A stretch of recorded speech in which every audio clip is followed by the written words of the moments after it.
Hello, English 4 students, and welcome to the final piece that we're going to read of Agatha Christie's And Then There Were None.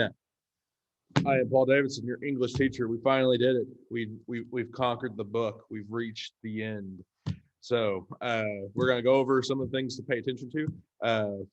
Specifically, you need to take it to the annotations, but some of the things you need to pay attention to that you might be able to write about in your prompt tomorrow, the last of the prompts.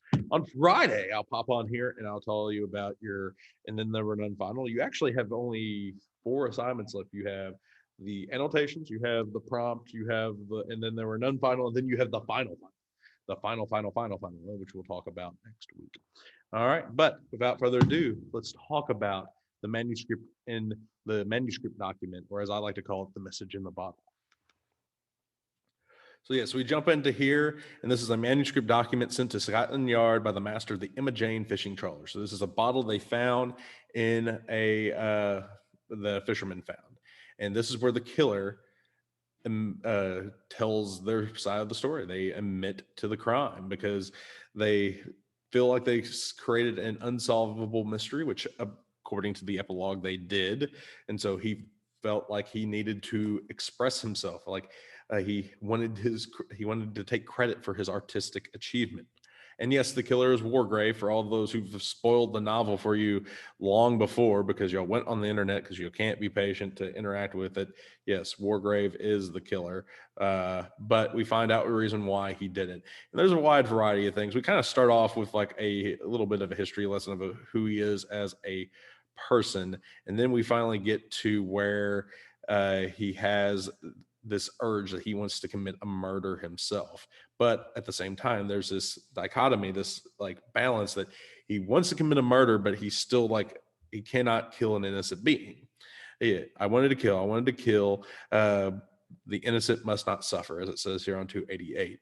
Then we begin to establish his plan, and he starts to acquiring victims. And the first person that falls on his radar are the Rogerses, and it kind of explains how the Rogerses got on his radar.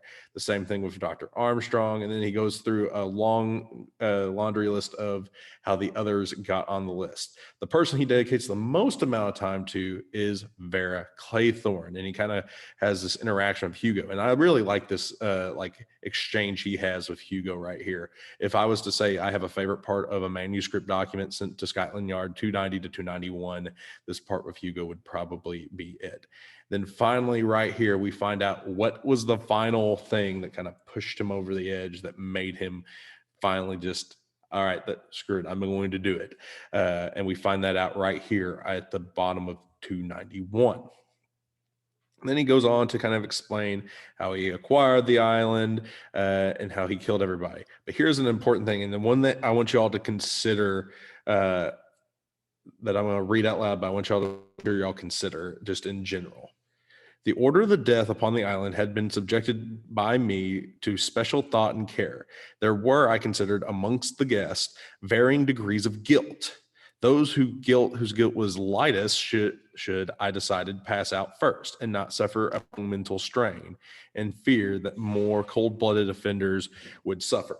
So the more cold-blooded offenders, the worse offenders are the ones that lasted longer on the island, had more severe deaths, where the ones who were less guilty had a quote-unquote nicer death to them, which also would circle back to why we get the Rogerses get a longer-ish spill, why Dr. Armstrong gets a longer-ish spill, and why why Vera Claythorne gets a longer-ish spill. Same thing with William Henry Bloor and Philip Lombard, why do they last as long as they do on the island and whatnot. But as I mentioned, he kind of goes through and explains how he ended up killing everybody and how the mystery went unsolved and how he ended up killing himself. All right, but that is the book. I would recommend kind of looking at it through the lens of like justice for your prompt. Justice would be a good one to go with. And also you could look at probably guilt. Guilt is another one that he kind of explores a little bit in this little thought piece that he has pinned at the very end. But that's all I have for you. That was Agatha Christie's And Then There Were None. I hope you all enjoyed it. I know in a traditional year, most of the kids usually seem to enjoy, even if you spoiled the book for yourself. I think the students seem to enjoy this book. If not, just let me know how big of an idiot I am in the comments, and that's perfectly fine.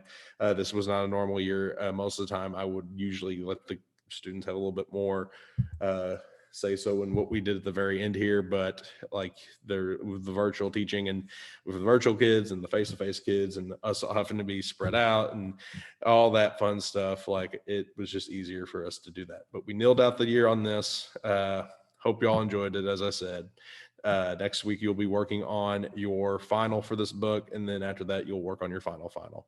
I've been Paul Davidson. If you have any questions for me, please email me pdavidson@portugal.k12.mo.us. I'll see you later. Bye-bye.